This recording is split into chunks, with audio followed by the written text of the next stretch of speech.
Good afternoon. This devotional is being recorded for Friday, June 5th, 2026.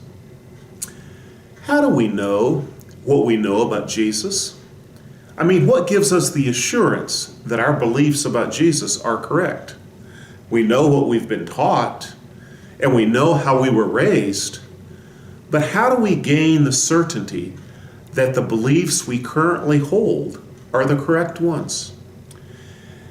In today's scripture, we have the example of John the Baptist at a time when he began to wonder about his beliefs about Jesus.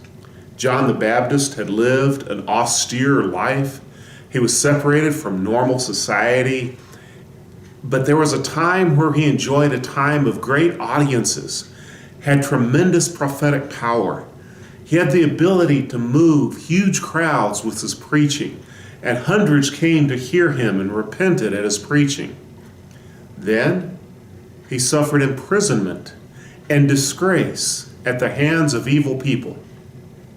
After several months in jail with nothing really big to do and no one listening or paying any attention to him, just some day-to-day interactions with his own disciples, John the Baptist begins to wonder, is Jesus really the Messiah? And in today's passage, we hear what happened. In Luke chapter 7, verses 18 to 23, and I'm reading from the New Living Translation, second edition. It says, the disciples of John the Baptist told John about everything Jesus was doing. So John called for two of his disciples, and he sent them to the Lord to ask him, are you the Messiah we've been expecting? Or should we keep looking for someone else? John's two disciples found Jesus and said to him, John the Baptist sent us to ask, are you the Messiah we've been expecting, or should we keep looking for someone else?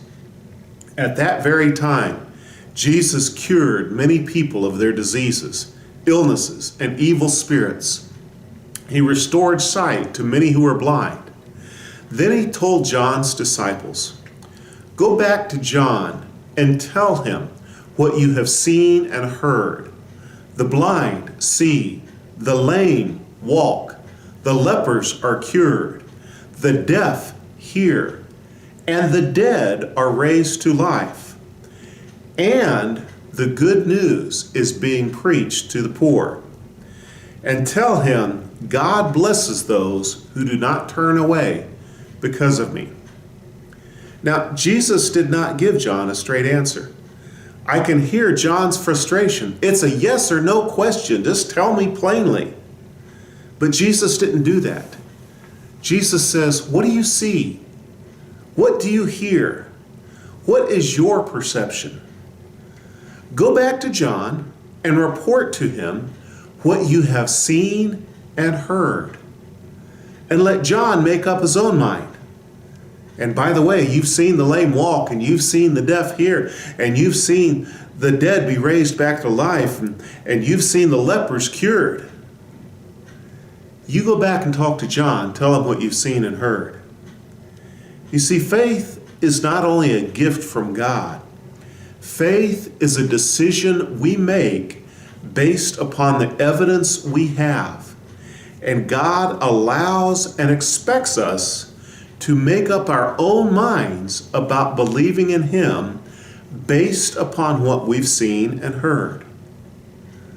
Look around at the changed lives you've seen. Listen to the testimonies of those who talk about the answers to prayer they've had, the changes they've had in their lives. And you make up for your own mind. You decide for yourself if Jesus is real. May you and I choose the reality of Jesus this week based upon the evidence we've seen and heard. God bless you.